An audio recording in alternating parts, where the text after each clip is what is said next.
Hi, can you hear me? Yeah, you're audible. Hello. Oh, yeah, good. I just had one request, if possible, because I know, can the Q&A related to my presentation be covered just after my presentation? Because I have some personal appointment and I need to leave, like if Yeah, sure, possible. ma'am. Uh, Yeah, definitely. okay. Okay. Okay. We'll start in five Let me know minutes. whenever you. Yeah, Okay, sure, ma'am. okay. Okay.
Hello, everyone.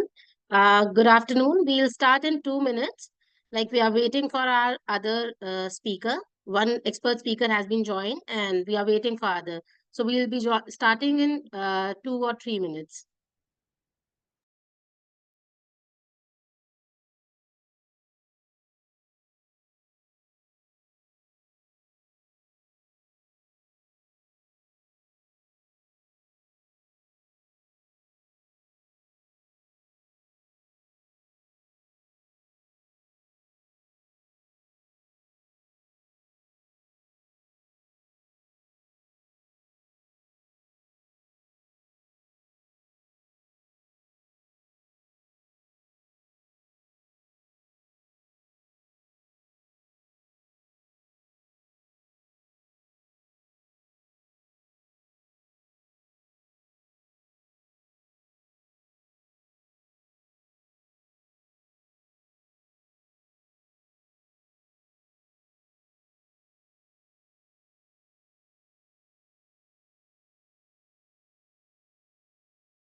Shall we start?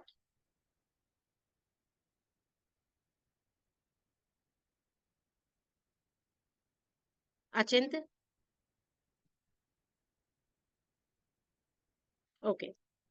So, hello everyone. Good evening, good afternoon, good morning to all the participants from different parts of globe, and welcome in Youth for COP session 3.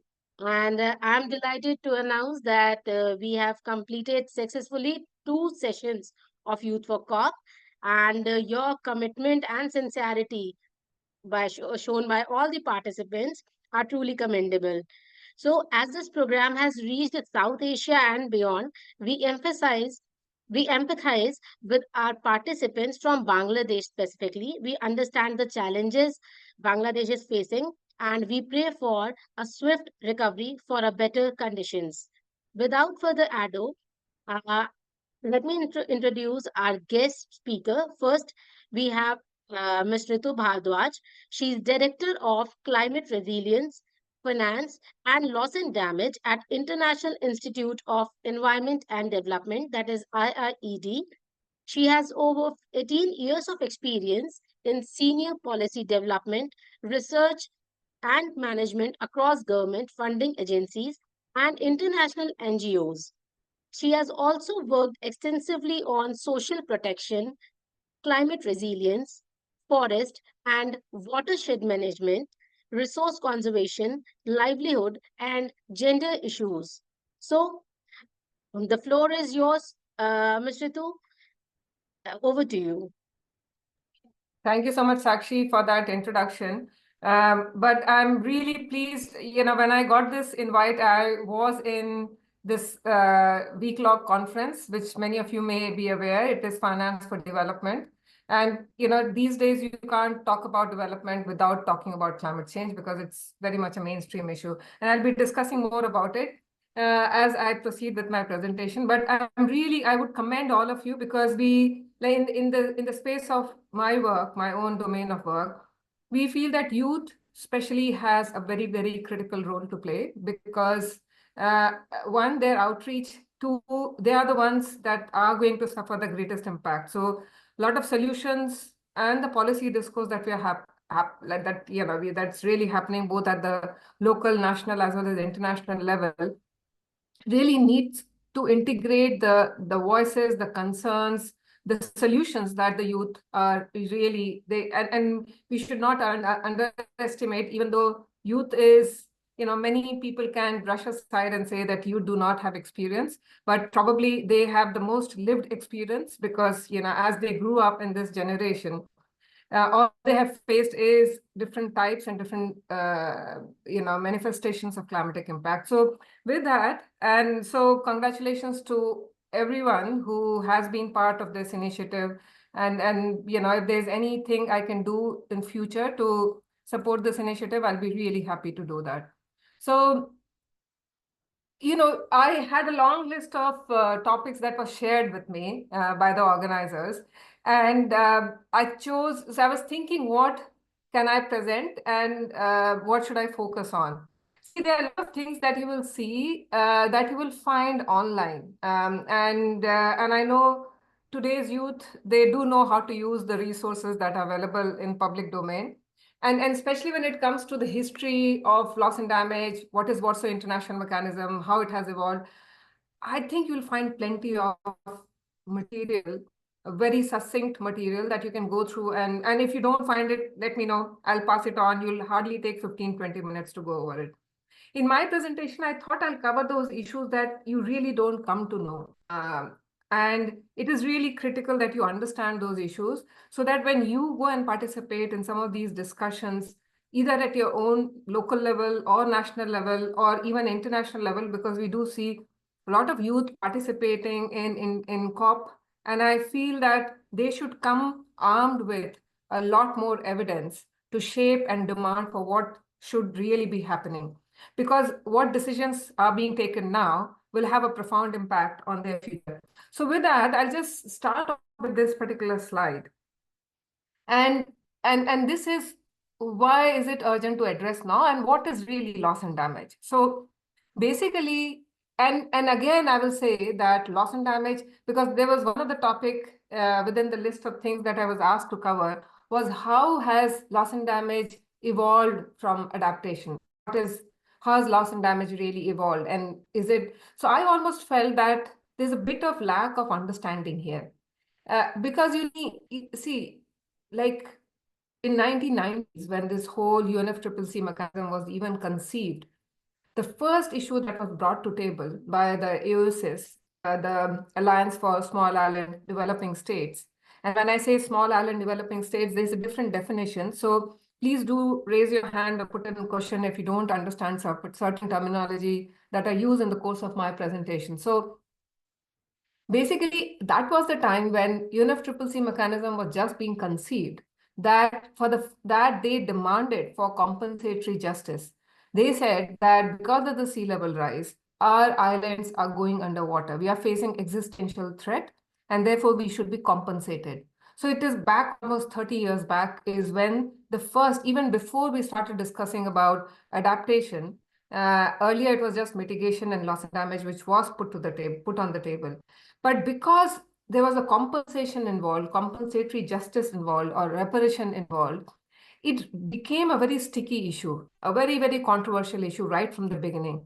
And therefore, for the international, and especially you do understand within the COP negotiations, there are developed countries and there are developing countries, and developed countries have almost always retained a bit of power. It is towards, as we move through the COP negotiations, when the LDC, least developed countries, started creating a grouping within themselves. A LDC group was created, so which made their voice more powerful in these negotiations. And similarly, the small island developing states has AOSIS, and that's again a very powerful block of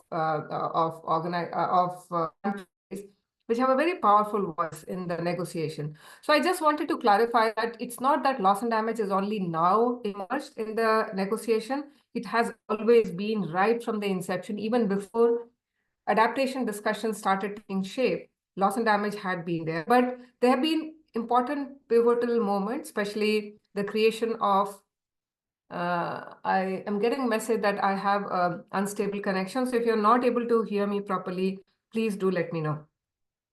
So I can turn off my video if that's the case. So, with that and with that background, I would just start off with some of the slides.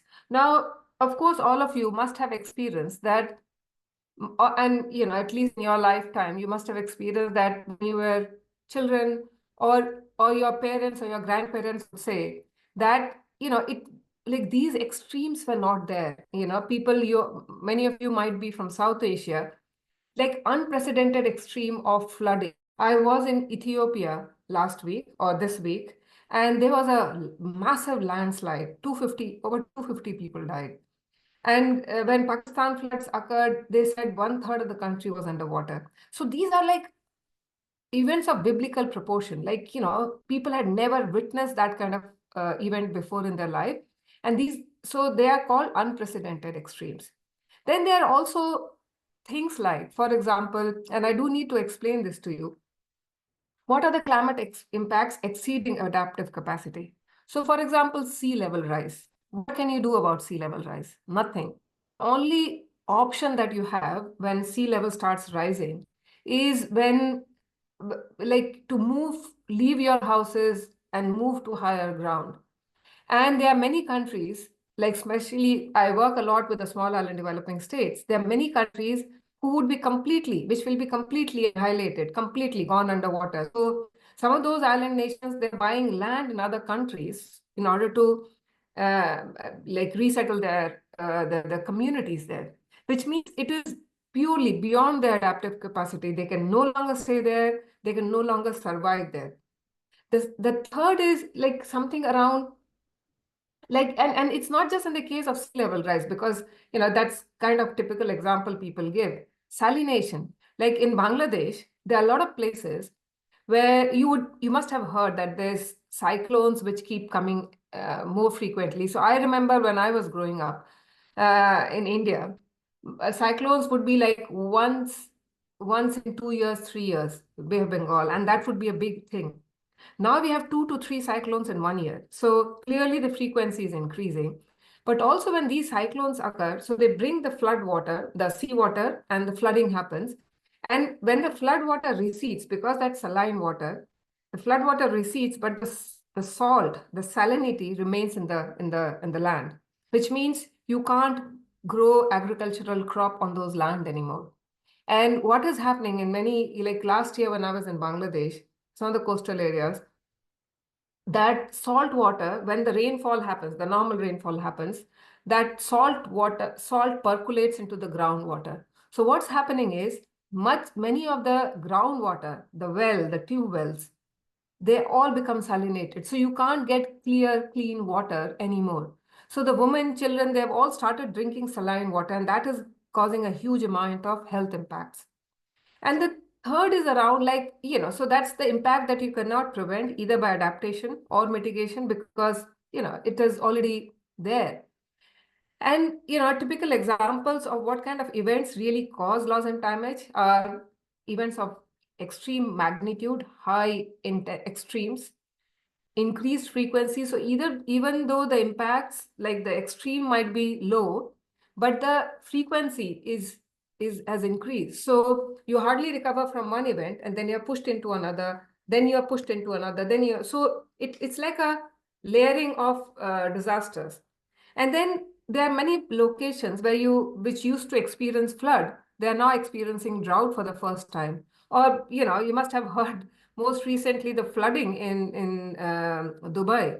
Like, it was unthought for that a place in like Dubai, which is considered as desert, would ever have flooding. So yeah, but the point is, a flood of that intensity, if it had occurred in Bangladesh or India or Pakistan, people there could have been able to deal with it, because they are used to flooding. They're used to flooding of that scale, and the infrastructure is built to deal with that kind of impact. But now, if it starts occurring in places which have never experienced flood, they'll not be able to deal with it because the infrastructure is not there. They just don't know how to manage, how to react to a flooding.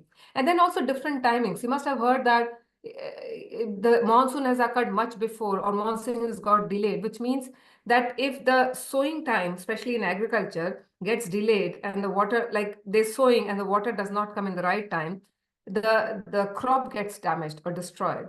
And then lastly, you have to understand that none of these impacts are occurring in isolation. It is not like if a place is experiencing flood, they do not have any other problem. So the point is, they occur on top of all the development deficits that you already have in those areas, which means if a place has, like many of India, for example, has a huge high level of poverty. There's marginalization. Similarly, in Bangladesh or in Pakistan, look at this region. There has been traditional marginalization, but also there are people who do not have access to electricity. There are people who do not have access to safe drinking water or sanitation facility. So these are development challenges, but they're still there. But on top of that, if you have a climatic impact, which means it exacerbates the existing vulnerabilities. So if you don't have light, which means you do not have access to probably, a good Wi-Fi connection or good internet connection. So if there's an early warning system, the information will not reach you. Similarly, if you do not have like open defecation and with this flooding, then you can understand that immediately when, if a flooding occurs, it can lead to epidemic, because open latrines everywhere, so it leads to contamination of water. And if that flood water does not recede immediately, which means that there would be a range of other issues. So we have to understand that many of these disasters are occurring, and they compound the existing problems by interacting with other vulnerabilities that many communities have. And I'll explain some of them with some examples. Now, like, I am just mindful of the time, so I'll just quickly not spend too much time here. So basically, what you need to understand is there's no agreed definition of loss and damage. So one is, people say residual impact. So after you have adapted to, for example, if a place, just if any area is frequently impacted by droughts, and now then you start investing in watershed management. Watershed management is what? A management by which you try so that whenever rain falls, you try to capture as much water in that local area as much possible, so that the water does not run off and flow into the river. So you try to collect whatever water falls or rain falls into small check dams, gully plugs, boulder check dams, or even contour trenches, so that water falls, it percolates into the groundwater. So these are some of the adaptive measures in places which are exposed to drought. Now, if the drought intensity keeps increasing, so what happens if you do all these watershed management approaches, then certain amount of moisture gets retained. So from Kharif, you can go and take Rabi crop also. So you can, instead of one crop, you can take two crops, because irrespective of whether you have rainfall in the winters or not, you still, because you have retained enough moisture in the ground, you can take a second crop.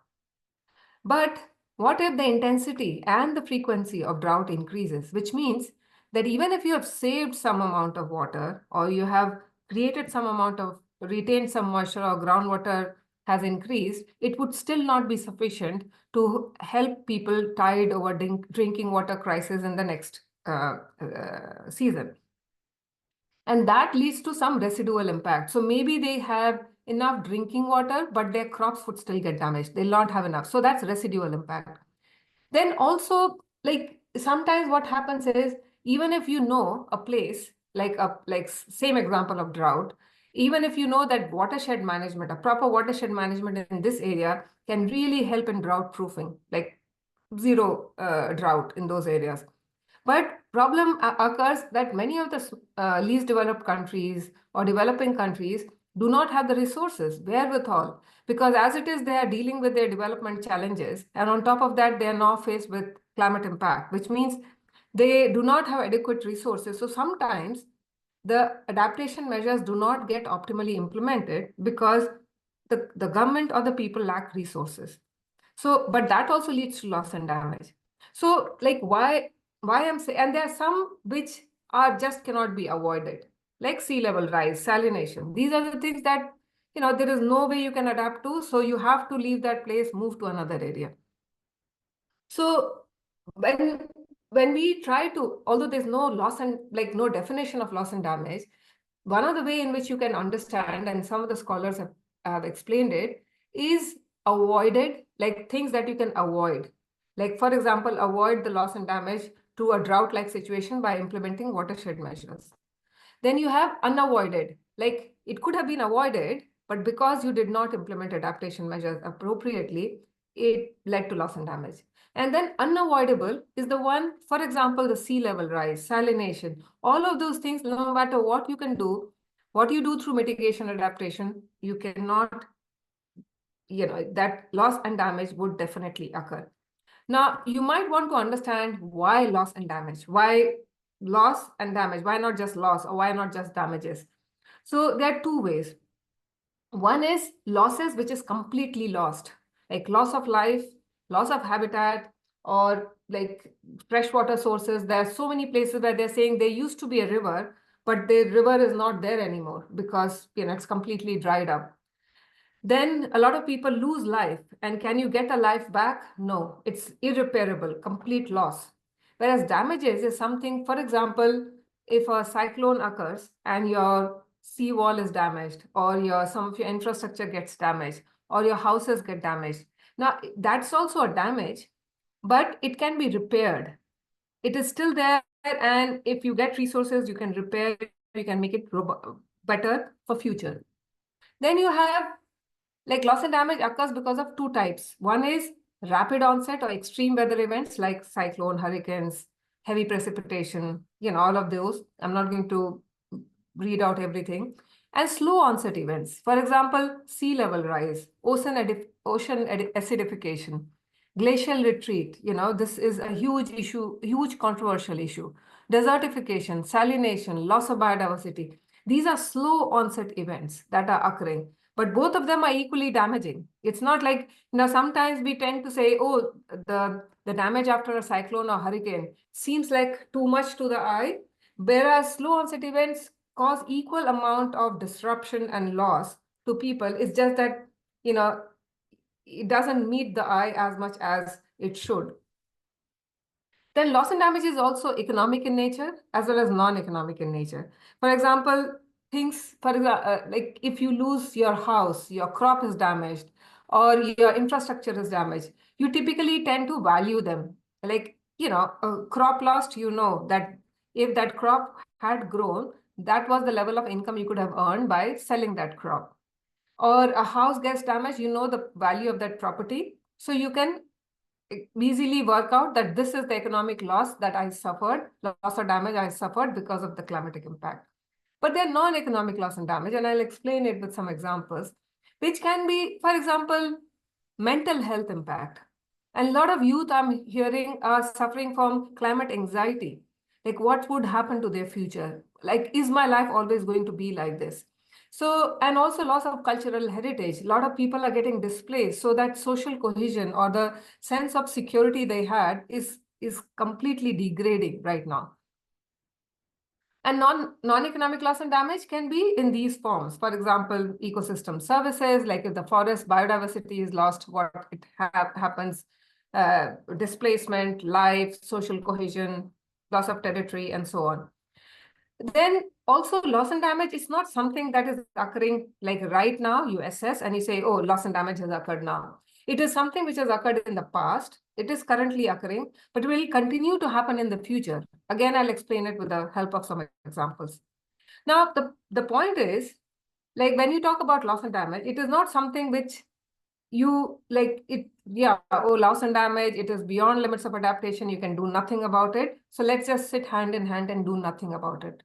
It is not like that. There are options and approaches which exist, and we can implement them. For example, just go over this list, and I can probably share this presentation with the organizers, and they can share it with you as well. The point is, there are like risk assessment, hazard and vulnerability assessment, risk reduction measures, for example, through early warning system, creating resilient livelihood, or drought proofing, as I was just telling.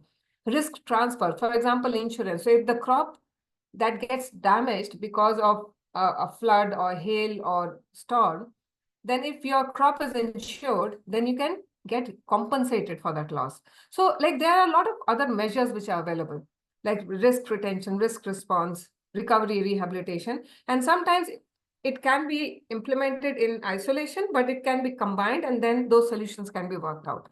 But the problem is, even though solutions exist, there's a huge financing gap. Financing gap, you see, like in the COP before the last one in Sharm el Sheikh, loss and damage fund was announced. And then in the last COP, a lot of people rejoiced about it because it felt like a big success that a loss and damage fund was not just announced, it was also resourced. So a lot of countries came and pledged their amount. But like, how much resource do we really have there? It's around 700 million, like 700 million. And the bill that we have to deal with is around 2 to 3 trillion, not even billion, trillion. So it's not even right to say it's a fraction. It's like it's doesn't even work out to be in decimal points. So, all the people rejoiced about that. And of course, it was a big, huge, like at fundamental level, it was a huge win. But we'll have to see whether it really gets resourced to the level and it gets operated. And I'm not going to go too much into that detail because we have another speaker who's going to go into it. But there's a huge financing gap for dealing with loss and damage. And this financing gap exists on top of adaptation finance gap because we had 100 billion adaptation fund target, and that was never fulfilled. We have a protection gap. When we say protection, for example, protection against the loss of asset or insurance and so on. But the problem is, like there was a study by V20 which showed that only 2% of the population was insured in the in the countries which were covered under V20. So you can understand that even though we have an insurance mechanism that can support families, but it does not work. And on top of that, you have other well-being and security gaps. So we don't have enough finance to protect human rights, to protect all the development gains like about gender empowerment, sanitation, and all of those things that we achieved over the course of last 10, 15 years, and which we went backward during the COVID times, or to support, like it's the development finance is not there in countries. And ODA finance has really suffered, and especially with a lot of countries double counting both the development and climate finance.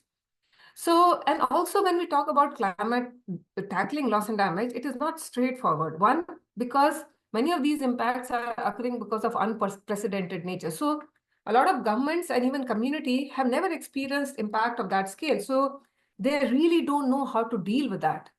Then there's limit of adaptation because you can't deal with some impacts. Then also within the same community, when a loss and damage, when a climate impact strikes them, not all members of a community are impacted in the same way. And I'll explain it again with the example. And then there is also uncertainty. Like we do not understand like how will climate really manifest, because as climate is changing, the development is also changing.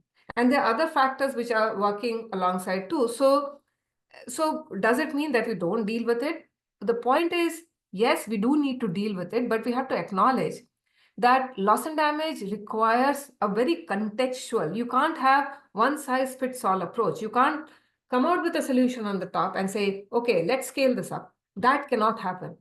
The only way we can deal with loss and damage is by working out local solutions, context specific solutions, and then finding the funding sources should be such that allows that fund to move directly to the local level. Because if it doesn't go to the local level, which means if all the planning happens at the international or the national level, they'll not be able to take uh, take all the local contextual realities into consideration when designing these solutions. And therefore, a few things to be noted here is loss and damage solutions are possible, but it has to be driven by local community and based on what they think their priorities and needs are. So what is really needed to deal with this issue is directly support countries and communities which are experiencing, allow them to optimize. Don't tell them like you can use this fund this and not in this and not. Because if you go at the local level, have you ever, like, if you ever go to the local level into a village or a community, like even urban community level, people don't really, like, if you go to the villages, they don't understand the difference between adaptation or loss and damage. For them, it is all because of climatic risk. It is like, and on top of all the other risks that they're facing. So give them untied fund so that they can use it. They can combine with other sources of finances and then use it to design locally led, locally appropriate solution that is most suitable for them. And not for somebody external to come and tell them, like, this is how you should be using this finances. Now, the problem is, as I said, there is solutions available, but there's a huge financing gap. And also there's issues around delivery. People don't understand that the delivery has to be at the local level, that it's the local communities which should be given untied resources for them to, to mix and match with the existing resources in a way that helps them. So if you do not provide support, what would that result in? So I'm just quickly going to explain, like we did a research, and again, we did not do the research. For the first time, we said that the most insightful experts on loss and damage, if you go out and you'll see plethora of loss and damage research out there, but there's not enough evidence which is originating from the global south. The communities and the people who are actually suffering, they are not able to tell their stories as to, this is how I'm suffering, this is how it is compounding my existing vulnerability. So we supported local organizations and local experts to carry out loss and damage related research in their own community. And these are 12 geographies, and later on we further added 14 more geographies. But right now I'm only showing 12.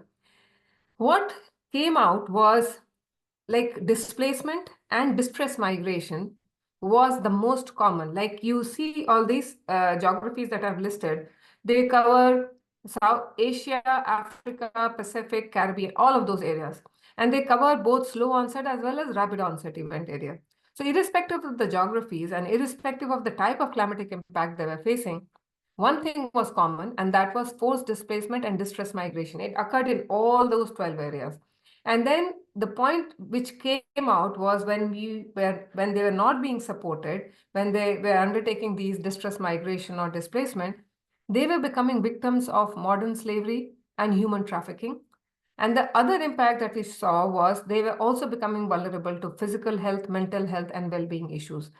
Now, in case of modern slavery, we saw that when people move without support, they have to suddenly leave everything and they start staying in camps. They become like, even though they know that some of these options that somebody is coming, because you see a lot of these traffickers, they prey on people's vulnerability. So you will see that during Assam floods, like those traffickers started hovering around, I would say, really hovering around many of these relief camps. And people know that, they've lost everything back home. They have to, bring their life back on track. And therefore, they take up any opportunity that somebody offers them. And then we also saw, and that makes them vulnerable because there's no support system around them. Then again, during slow onset events, we saw that, like, for example, drought, salination, desertification, people become victims of modern slavery. When I say modern slavery, is basically forced labor, exploitative labor, bonded labor, and so on. And also when climate events combine with conflict and forced displacement, that also makes people vulnerable to trafficking. So we did another research to understand to what extent people who are moving without support in slow onset and rapid onset event area really become vulnerable to trafficking and modern slavery. So we picked up Kendrapada in Odisha and Palamu in Jharkhand in India. So these are two areas. Palamu is exposed to drought, and Kendrapada is exposed to cyclones and flooding. And I'm not going to take you through because I know the time is limited now. What really came out was, in out of all the migrant workers which were leaving the villages, 42% were getting trafficked or becoming exposed to modern slavery of Palamu, which was a drought-affected area, and in Kendrapada, which is a flood or cyclone-affected area, the level of trafficking was 16%. Now you can work out the maths here. In Palamu, it was the trafficking percentage was 2.5 times more than that in Kendrapada. Now, we were also perplexed, and I remember when the data came out, I thought there's something wrong with this data. It cannot be so off. It cannot be so high compared to Kendrapada. But when I actually went and stayed in those villages for like 20, 25 days, and what came out, one, even reaching those villages was like 5 to 6 hours long journey into the village. You had to stay there because you couldn't come back. And the other was, like, there's a difference between slow and rapid onset. So when rapid onset, like flooding or cyclone occurs, what do you see? Oh, all the newspapers are splashed with the news, like this cyclone has occurred, this flooding has occurred. So humanitarian assistance just flows into those areas. Or there's a huge political pressure on the government to act and provide support. Whereas in slow onset event, how much do you read in the news? No coverage. It almost acts like a slow poison for the communities. They have to fend for themselves. And that's where they take loan from local money lenders. And quite often these migration agents, they come in and they give them some money, and then they take them away, and then they become vulnerable to trafficking. Now, there is also, like, it's important to understand, like, so we worked out this model of predisposing, precipitating, and protective factor. So this is a classic example of how climate can change even the most prosperous area into a vulnerable area. So Kendrapada, if some of you know, used to be a very prosperous area with very good land, but good. So if you see all those red indicators that I've seen, red, those things written in red. So social, political, demographic, and economic drivers are the predisposing factor, the factors that already existed in those areas. So if you see, the social drivers are good because majority of the migrants were from traditionally dominant castes. Whereas in demographic drivers, some major had better literacy levels. So that meant they had better awareness about the entitlement. And when cyclones typically occurred in the form of cyclones and flooding, so because of better infrastructure facility, their decision to migrate was much better informed, and therefore only 16% got trafficked. If you compare that with Palamu, you see there most of them came from scheduled caste, scheduled tribe families. There was left-wing extremism in those areas. They were marginalized. Like, there's so many other indicators. If you are interested, you can read the paper, read the complete research paper, which basically showed that many of these families, they didn't even have PDS card or access to MGNR, EGS, and so on. So, and then it also leads to a range of health impacts. So when people are exposed to climate and health, climate impacts, then because of its recurring nature, it creates mental health issues. People are forced to shift there. So all along in their lives, they've been doing farming and collecting non-timber forest products from the villages, from the forest. And now suddenly they have to move to urban locations where they're working in construction sector, in the brick making, which is extremely high drudgery. And that creates a lot of mental distress in them. There also a lot of people have to stay in relief camps, again, where sanitation and health is becoming a big issue, and so on. So basically, we did a research in case of in India again, where we picked up 5 states where they had the highest suicides, farmer suicides, and then we tried to correlate, and we found that as the rainfall deviation from normal increased, the number of suicides increased in those areas. And then we also compared it with MGNREGS. MGNREGS is basically a social protection program, social safety net program.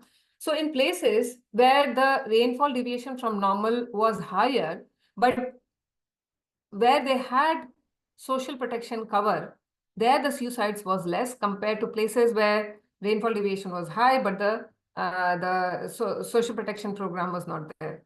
So basically, so that is it. And very quickly, measuring non-economic or invisible. So you see, suicides you cannot capture. Mental health impacts are things that you can't really quantify and measure. So we worked out this three P approach, which is predisposing, precipitating, and protective factor. Like if you have protective factors available, then the vulnerability reduces. But if you do not have protective factor, then it leads to increasing vulnerability. So we picked up an area called BEAD district. We created another toolkit, which is called comprehensive climate impact quantification. So basically, we picked up, when we went to those villages, we found that there were 2 types of households, one which were migrating households and the other which were non-migrating households. So we tried to work out what are the predisposing factors. So where the literacy level are. So non-migrant households, you can clearly see their literacy level, their higher education was much lower compared to those of non-migrating households. Again, the level of facility between migrant and non-migrant, the average land holding was much higher for the non-migrant households. Then again, like if you look at the monthly income, and here I'm not even started talking about the climate impacts. So the non-migrant, the people who are not undertaking migration, the average household income was around 12,588. And those who are migrating was almost half of that. Then we figured out, like we looked at the data and we saw that the frequency as well as the intensity of drought in those areas or rainfall deficiency had increased over the years. And then we also tried to work out what is the protective factor that is available to them. Now, I'm moving a little fast because I know the time is limited now. So how has migration increased in that area in the last 30 years? So in the last 30 years, in 30 years ago, the percentage of family migrating was around 5%. In last 20 to 30 years, it increased to 17%. And again, it increased to 21%. And now it is more than 50%. Now, what happens is when those family members, they have taken loan, they do not have any coverage, they do not have any social protection availability. Many of these families, as husband and wife, they move to sugarcane cutting fields where like a very strict working regime is imposed on them. So when they go and work in these areas, men typically cut the canes and women take it as head load and take it to the trucks.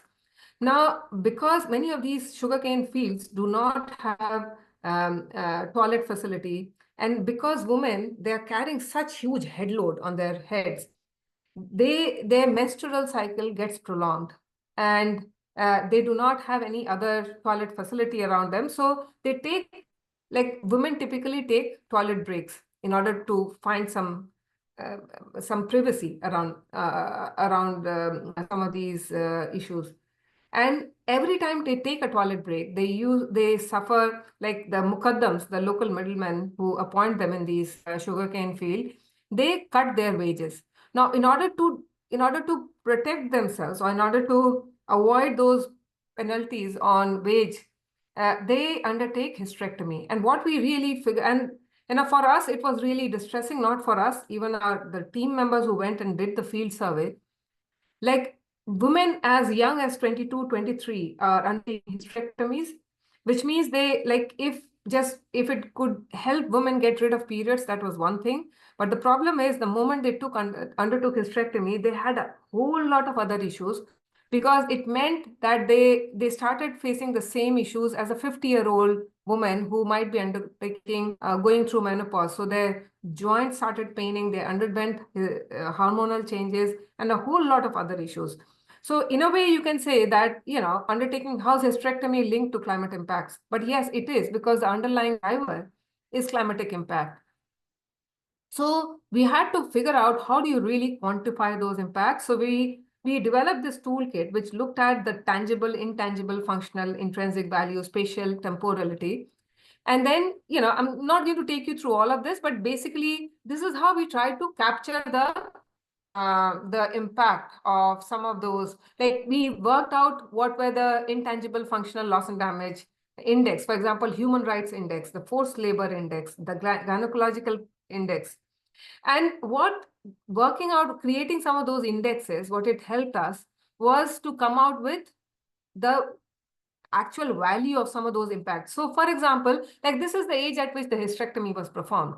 So the way we try to capture this impact was to understand that these impacts are not just occurring now. So a woman who undertakes hysterectomy at the age of less than 25, what happens? That she's suffering some problem right now, some medical problem right now. But then because of her prolonged joint problem, her prolonged loss of productivity because her body is aching all the time, she is suffering from mental health issues. So at the age of 25, her productivity has reduced and will continue to reduce. So we had to capture how that was getting reduced, how, so to quantify all of that, we did this, and I'm just going to quickly skip through. But basically, what came out was there were two types of households to begin with in the area. One which was migrant and one which was non-migrant. Now, if you look at the migrant households, their annual income is around 94,000 rupees. But the total loss and damage that they're suffering is around 1,55,000. Similarly, if you compare that with the non-migrating household, which has better land holding, which has better education, which has better income facility, their total income is 1,51,000 and the loss and damage they are suffering is around 80,000, which means that I'm not saying that by any means the non-migrant households loss and damage is less worthwhile. But if you look at the migrating household, there is no way they can come out of it. No way. And that's why they get pushed into bonded labor. They get pushed into that series of or vicious cycle of exploitative labor, forced labor, and so on. So, and why this number is important is unless you bring out those numbers, it will be very difficult to convince the national government, but also the international discourse. And that's why I wanted to come out with this number and show it to you that why it is important. Because I'm going to skip this. These are some of the ways in which what we really need to understand, especially you as youths, need to understand that if you go into COP and if you really want to have your voices heard and with conviction that this is what we need, this is what should happen, and this is how the amount of funding support is needed and how it should be delivered, you need to have more localized knowledge. You need to understand who's getting impacted, to what extent, and also capture some of those invisible impacts that typically you don't see. The mental health impact, the suicides which are happening, the hysterectomy which is happening. So unless you capture all of that, you can't really influence the negotiations. You can't really voice your demand in the same way. And of course, these are some of the knowledge gaps which exist. But what we really need to do is to focus, invest in some of that knowledge research, and try to capture that knowledge and bring it to the negotiation table. So, from our own side, we have been supporting the local research organizations and experts in undertaking some of these or bringing some of those evidence to the table. For the last 2 years, the publication that you see on the right is the one that we did with 12 local organizations. The other one, Living in the Shadows of Loss and Damage, which was published last year, just before the previous COP. And now we announced a Salimul Haq scholarship, where we'll be supporting another 25 organizations and experts. So I would suggest that, as youth, you should, we'll keep coming out with that research, the scholarship every year. The idea is that some of these research really comes in and tries to influence the IPCC evidence review as well, so that can become more it becomes more impactful, especially in terms of influencing policy and delivery domains. So with that, I'll stop, and I'm sure I've exceeded my time limit, and I'll No, try no, to not cover the much, not questions and much. answers. Yeah, yeah. Thank Uh, you. Thank you so very much, Ritu, and for sharing this insightful presentation with ground reality, challenges, and the climate resilient localized solutions. And I'm sure our participants also enjoyed and learned from this presentation. So, we have some questions from our participants. We'll take one by one. Sakshi, just tell Yeah, me if I know Dr. Sen, Vivek Sen has joined. So yeah, why yeah. don't you He's joined. start with his presentation, and I'll try to Sure. answer all the questions in the chat In itself. chat box. So, Oh, that would be great. That would be great. okay, thanks. Okay. So I'll continue with the next presentation. Now I would like to introduce our next speaker, Mr. Vivek Sen. He is Acting India Director of Climate Policy Initiative. He has more than 18 years of expertise in energy transition and climate finance. He has been instrumental in setting up the Center of Sustainability Finance, the India Pure Finance Facility, and the India Clean Energy Finance Facility. He is also closely involved in the India chapter of Global Innovation Lab for Climate Finance, which helps mobilize climate finance in India and globally. Uh, Now, I would like to welcome Vivek sir, and the stage is all yours. Please take Thank you us so through much. the I hope I am intricacies. audible. Yeah, yeah, you are audible. Please take us through the intricacies and the challenges of this climate finance. See, I'm very grateful to you guys for inviting me to speak to the youth. It's a very complex subject. Maybe I not be able to do justice in next 20-25 minutes with it, but I'll still try to demystify some of the myths that are there around climate finance as a subject. Uh, we'll be We'll begin with a short introduction of what Climate Policy Initiative does. It's a group of advisors and thinkers which advises private sector, public sector, and governments on achieving economic growth while being low carbon in their operations. So we work mostly with the governments across the world, and we advise them on bringing in more climate finance into the sectors or geographies where typically climate finance would be hard to reach. Our expertise is in finance, and anything and everything that we look at is from the lens of finance. So let's start by defining sustainability. I guess many of you would be aware about this word, but what does it mean in the context of climate change? Uh, In the context of climate change, sustainability is about meeting the needs of the present without compromising the needs of the future. It is about mitigation. You all know I won't go into the detail. It is about adaptation and promoting social equity. Now, all of this is very critical to manage the effects of climate change. The principle that we work with is that no one should be left behind. when we are trying to address the problem of climate change, and everyone should be treated equitably.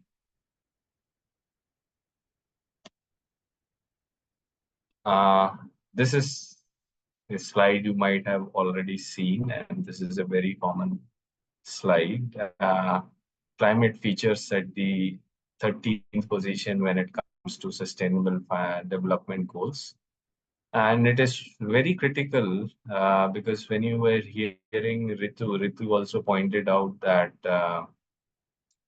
there is a huge lack of climate finance, and it's the I should say it's the pain point when it comes to translating thoughts or policies into action, because in lack of finance, nothing really turns on ground and it all remains in the books. So what is the intersectionality between sustainability and climate change? You might have heard about this ESG, Environment, Governance and Social Framework, which has been launched by SEBI under the BRSR 2022 scheme. Environment basically is broad-based, where climate is a subcomponent of it, whereas climate change specifically deals about the GHG concentrations. So when we talk about emissions of greenhouse gases, either mitigating them or adapting to the changes that or the effects of those gases warming our or the temperature of our planet, then we are essentially referring to climate change. But when we talk a little broad base, when we go into pollution, water, biodiversity, and all of it, then we are essentially talking about environment. Now, this is where the confusion starts. So when we talk about sustainable development, a lot of words or terminologies are used: environment, social governance, economic. Now, what is the relationship between each of them, and how is climate finance defined or devised? So climate finance is considered to be a subset of green finance, which is a subset of sustainable finance. If you look at this, sustainability, as I said, is a very broad subject, which has environment plus ESG combined. And green is related to climate change mitigation, climate change adaptation, and other environmental factors. And climate finance is mostly related to managing mitigation and adapting to the changes of climate change. Now, these are the terminologies. I will share this slide with the organizers and they will be able to share it with you. But I wanted to show some data to you guys and also what has been done up till now. So what as a group of countries, or what the COP or what the leaders around the world have done to address climate change?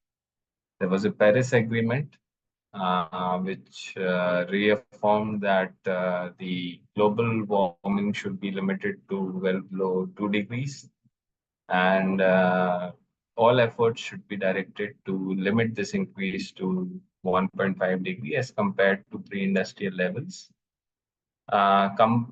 Countries were asked to submit their nationally determined contributions, which are their national plans, and NDCs were asked to be revised on a periodic basis. So in 2015, the 128 countries submitted NDCs. By 2022, 36 countries submitted an update. Now, NDCs are nothing but a set of specific strategies that aim to reduce the GHG emissions and to accelerate the measures to adapt to climate change impacts. Now, what have been the key policy and regulatory mechanisms when it comes to mobilizing finance, or I should say climate finance? So there has been studies or there have been mechanisms designed to address carbon pricing. There have been subsidies, for example, in renewable energy to promote the use of renewable energy. There have been tax incentives, for example, in ultra mega RE-based projects or tax incentives in form of IRA you have seen in US. Concessional capital has flown, though very limitedly, to the likes of South Africa, Indonesia, Philippines, in form of jetties. Specific green financial institutions like IRIDA uh, or yeah, probably IRIDA is the most potent example, or Tata FinTech Capital, private sector. Those have been set it. World Bank operates a credit enhancement facility, and then there are IFRS rules, regulation standards. There is Basel III, which all talks about the the I should say making the real sector more amenable to receiving the climate finance so that they can take appropriate actions. Then there are financial regulations as well. Credit quotas have been announced. So specific sectors get specific provisions in the budgets of country. For example, in India, we have a 44% limit or 40% limit on priority sector lending, which includes lots of technologies that are climate friendly. There have been changes in the monetary policy, how climate has been defined, and how probably the states, for example, can quantify or notify or tag their budgets for activities that are specifically meant for climate finance. Banks across the globe have been asked by NGFS to do stress testing of their portfolio. This is part of the scenario analysis that they do, and essentially to find out how much of their portfolio is exposed to climate-induced risk. I'll give you an example here because this is a pretty technical topic. So, for example, there is a bank or there is a financial institution which traditionally had been financing coal-based assets. Now, in times to, and say, for example, 70% of its portfolio was into lending into coal-based projects. So the climate testing or stress testing scenario will determine out of that 70% exposure, how much would get stressed from the climate considerations point of view. The supervision has been enhanced. A lot of regulatory boards have come in, a lot of international standards have come in to increase the supervision about around data and disclosure. Lower risk weight are being assigned to climate finance, and as I said, disclosure and reporting has been increased. Now, India updated its NDCs and called them Panchamrit. I'll skip this because many of this is available in public domain and many of you would already know this. But India is one of the foremost countries in the world which is very serious about managing effects of climate change and in the process also attracting climate finance. This is a flagship work that CPI does year on year, and this also answers Ritu's question. So, based on data of commitments that was observed, around $1.3 trillion was mobilized into climate finance through various instruments by various institutions. On the extreme left, you will see in blue and orange the institutions that have mobilized this finance. Then there is the two middle lines are the mechanics or the intermediation of finance, and the last column is the sink where the finance has gone. there is a clear 50-50 split in resource mobilization. Around 50% has come from public sources, and whereas 50% has come from private sources. Climate finance has reached almost $1.3 trillion as compared to the previous year, which was in 1920. We did this for 21-22. This is global. When we talk about India, this number is pretty less. Only $44 billion have been mobilized. We did this study covering the data for 1920, 2019 and 2020.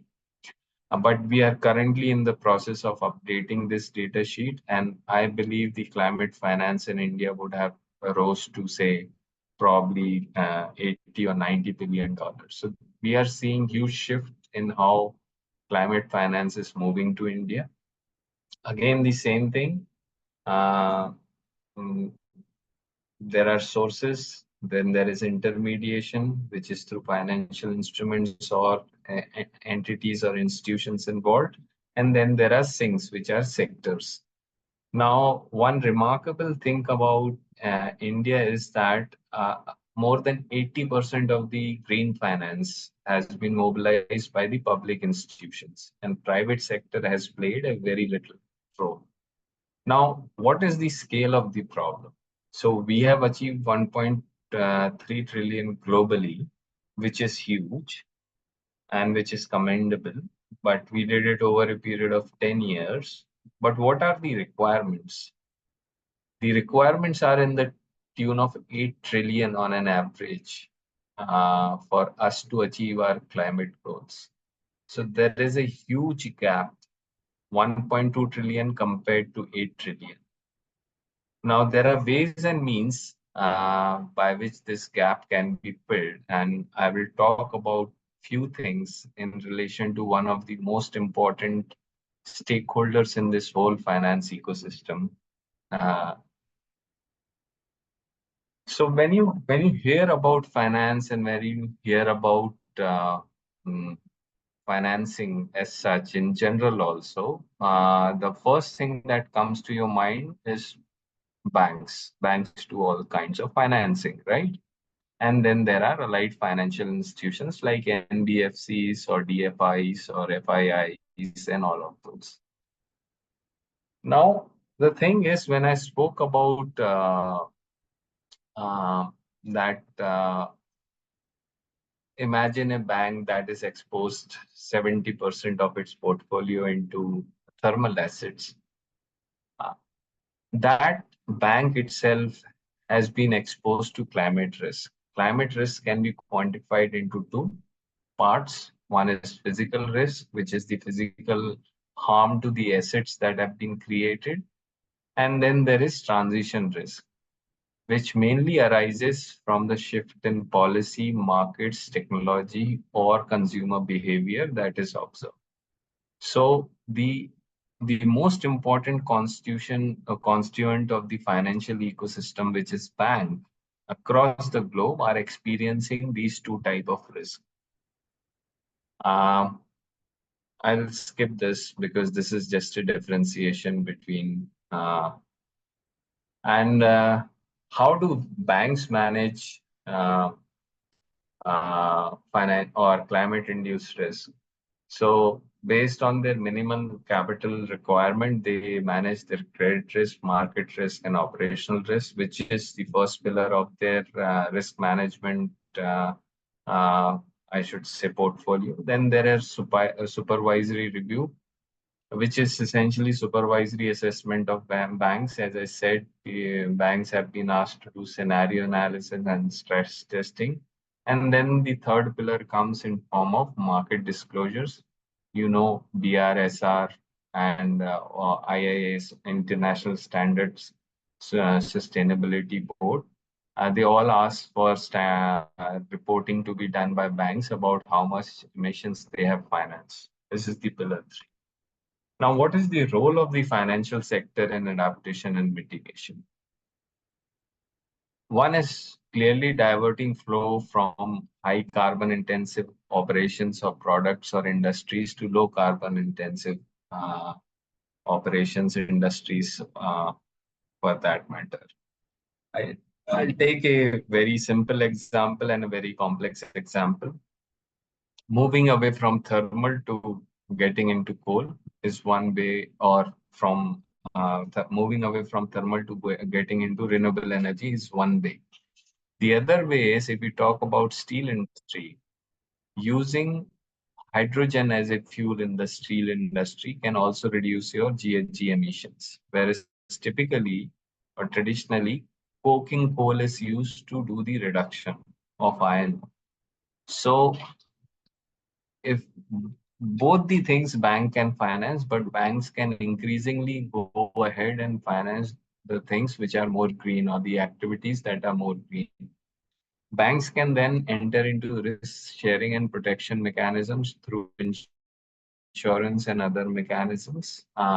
These can be transition bonds, catastrophic bonds, or for example, partial risk guarantee mechanisms, post loss guarantee mechanisms. All of this can be devised to absorb the risks that are faced by the private sector, and therefore increase the flow of finance into the climate space, and then mobilizing more resources into cleaner sources of energy. Now, in 2015, we saw $78 billion dollar issuance of a green bond, but in 2019, that figure has reached to close to 600 billion, which is a good rise. Over the years, we expect that the green bonds will take a center stage, and probably we'll see issuances close to 1 trillion in 2024 by the end of 2024. Now, I said there are only three tools with which the banks work, or the typical financial institutions work: loans, investments, and insurance. These are few examples. The loans can be made green. Uh, Deutsche Bank home loan, which was 1% subvented to meet the environmental criteria for those buildings that were meeting the environmental criteria. IFC also offered similar facility. Investments into green bonds, sustainable bonds, sustainability linked bonds. Insurance, this is very closely related to loss and damage. Like for example, discount on insurance for hybrid and fuel efficient vehicles is one area which can be done.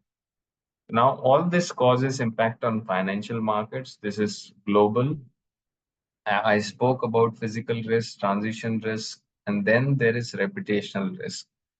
So if a bank is not acting to, or it is continuing to fund high carbon activities, then they are called out in public. They are called out as supporters of GHGs, and therefore they face reputational risk. These risks appears as red remark in their books of account, and therefore their share prices in the international or domestic stock markets get hit, therefore causing a material damage to their net worth or to their market cap. So a reputational risk is a huge risk that the financial markets have to manage. So those were my thoughts. I'll be happy to have any questions, and I hope I have completed on time. Yeah, But we have definitely. 15 minutes, and I'll be happy to answer any questions that you have. Yeah, sure. Thank you so much for deep diving into dynamics and technicalities of climate finance. And it was really very engaging presentation. And our participants are also showing great enthusiasm and active participation by asking so many questions. So we'll take questions one by one.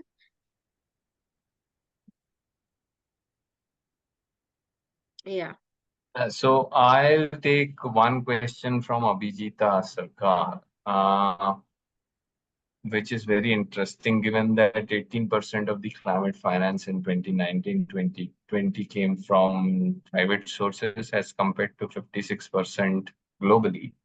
What steps can government of India take to make to implement mandatory carbon pricing mechanism to force private sector participation in climate finance?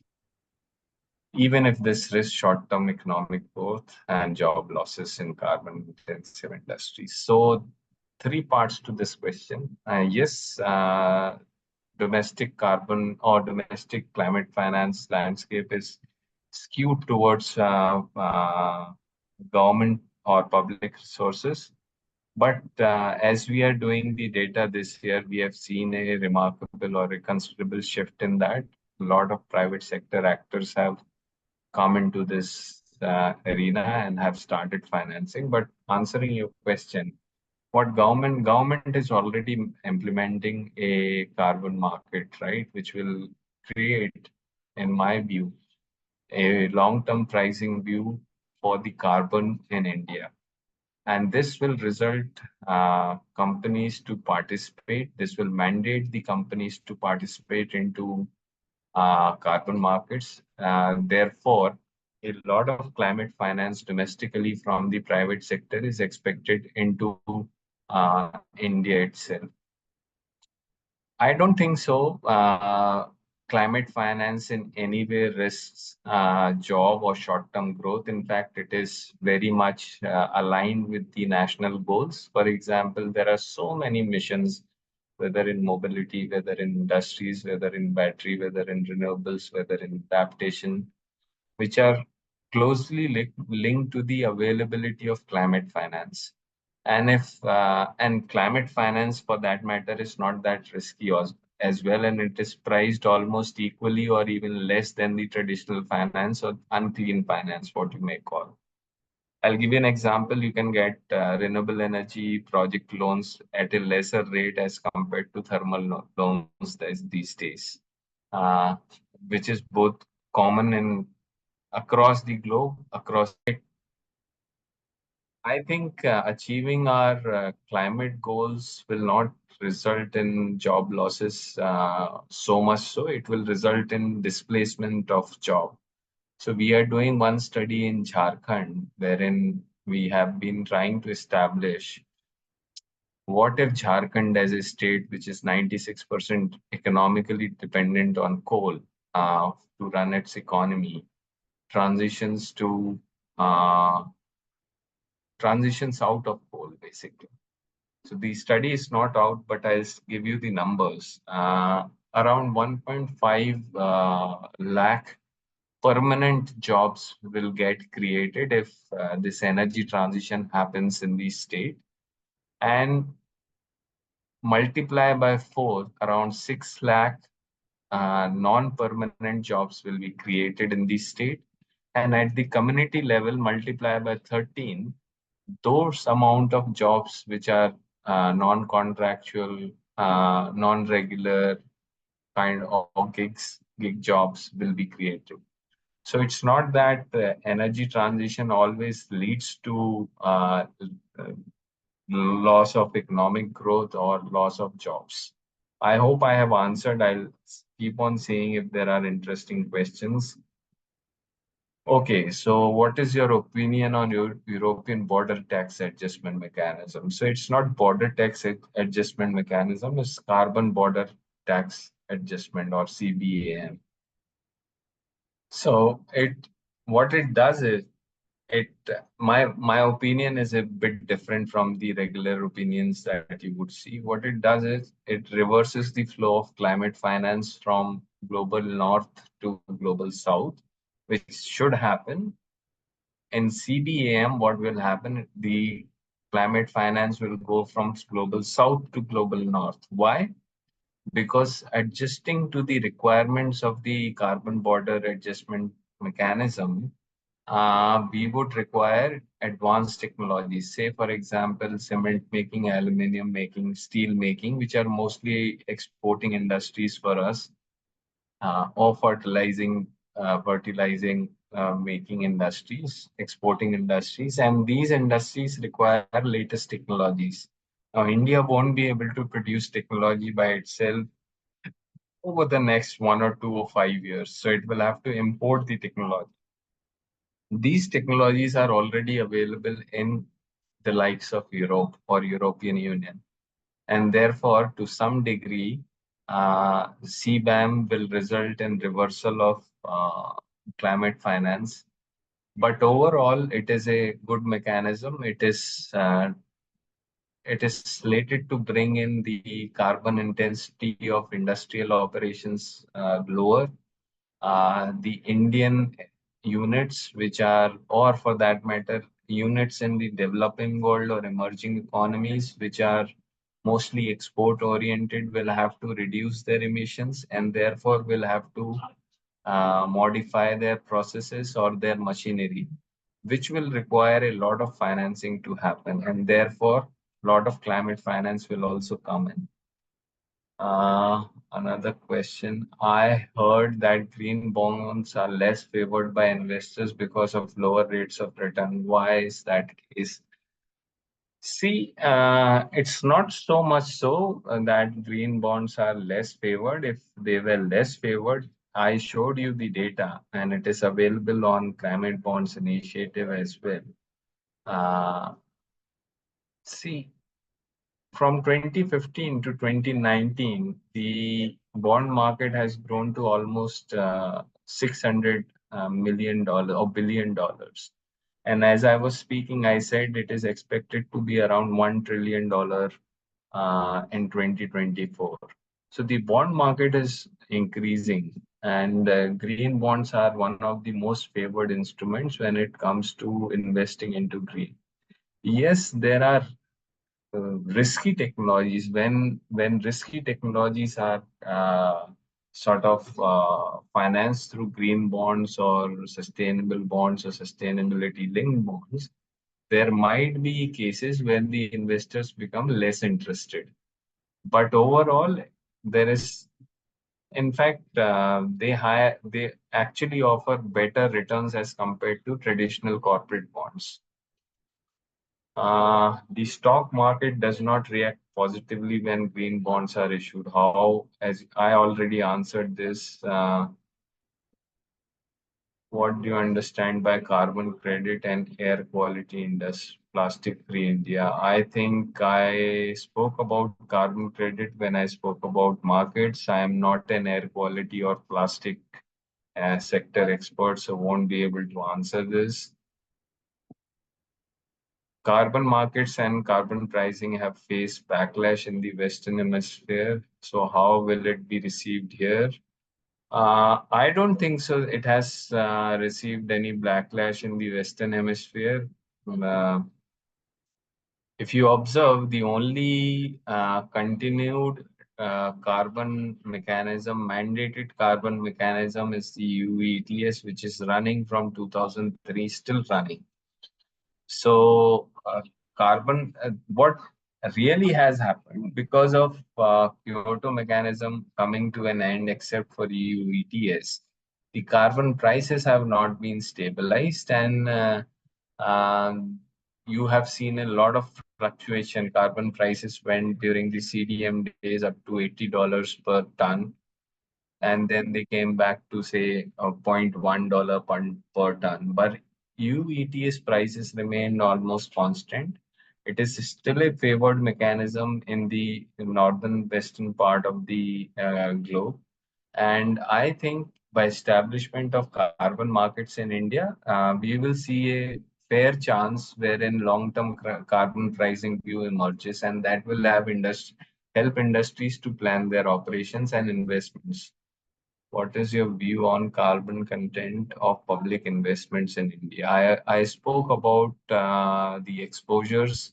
If you really need to see, it's actually called financed emissions when you talk about carbon content of public investments. It's technically called financed emissions. There is a methodology by which you can measure or calculate or compute the financed emission of any public sector undertaking. And for example, IFCL or PFC or REC or IREDA or SBI or any such institution which is promoted by the public sector.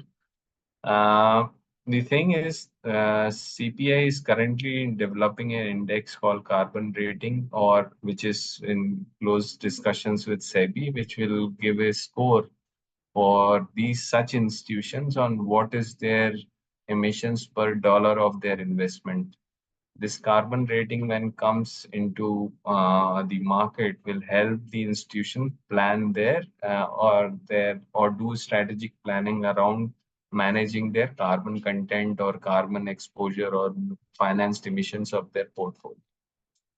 What are the promote usage of carbon? So there is a market that is coming up. I hope it doesn't feel like PAT or REC.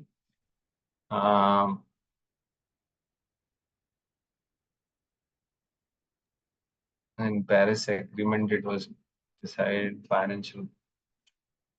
Yeah, so commitments have not been met. Commitments have always been left to chances. Folks or the countries which have already or which have probably played a major role in polluting the planet have not honored their commitments to fund climate change reduction activities. But see, there is some hope. Like creation of loss and damage fund was one thing which was very promising. International carbon pricing is another thing which is very promising. Article 6.2, 6.4. We cannot be, I should say, sticking that the old commitments have not been honored, and therefore there is hardly any belief in the global south about the commitments that these global north countries make. But slowly the world is progressing. I hope to see greater accord and greater, I should say, coordination between global north and global south in times to come. Because see, climate change is not a local risk, or it is not a local phenomenon. It is transboundary. Anything happening in India will affect Europe as much as it affects India. So people should come to some sort of conclusion on financing climate change. I'll stop here. I think we are right on time. Thank you so much, Vivek sir. And I guess you have covered most of the questions, and the rest questions we'll try to answer through our resource material, which Youth for COP team is providing to the participants. So thank you so much for joining in, and I hope our participants learned and enjoyed from today's session. They get an insight about the climate finance, like how the process is being done, how what is the role of climate mitigation in the climate finance, in the mitigation and adaptation. So thank you so very much for joining in. Now I would like to pass it on Mr. Ashish from IICN for his comments on today's session. Ashish, over to you. You there? Okay, no issues. So we'll wrap up the session with closing remarks from you, sir, for our young audience. Just a 30 seconds of closing remarks. Okay, so I think I would be in COP this year, and I'm looking forward to seeing many of you there if you are getting chance to participate. But even from a career point of view and from the urgency point of view, this is a great subject to understand, learn, and then be in it. You can actually make the difference. You can make the change if you are truly following the subject. I, for last 18 years, have been a student of climate and climate-related issues. And I can't say that I am an expert here, because I am learning new things every day, because I interact with so many people. So I wish you all that you learn a lot, you interact with people, and you make a good career out of climate and also support the planet. Thank you so much. Thank you so much. Achinta, you want to add something for today's session? No, I guess we had a very great session, followed by Ritu ma'am's, deep dive into loss and damage, and also covering the adaptation part. And we had already, kind of talked about mitigation in the previous session. So it was a very good connection of all the dots. And now, mentioned about how, the finance, all the climate finance mechanism is working, and uh, how the different multilateral development banks have a crucial role to play. And also I think now in moving into COP29 with a historic decision negotiation from COP28 on the loss and damage funds.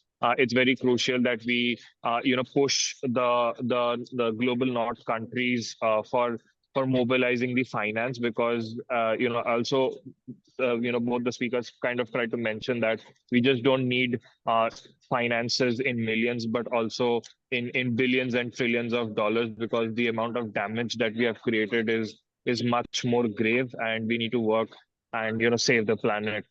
Not exactly save the planet, more of saving the human race, because planet will heal itself in due course. And so yeah, I mean that's it from my side. And thank you to all the speakers, and for sharing their valuable insights. And also I stand by the issues that all of our Bangladeshi friends are going through, and we had received a lot of messages and emails about the disruption and their inability to join our sessions. We'll definitely accommodate those requests. And yeah, that's, I guess, it's from my side. And we'll also share the assignments, and pre-reads were already shared from beforehand. So yeah. Okay, thank you. Thank you so very much, Achint. And thank you all the participants, speakers for joining in, and that too on Saturdays. But thank you so much for giving your time and insights. Thank you for making this session impactful and successful. Have a good weekend. Thank you so much.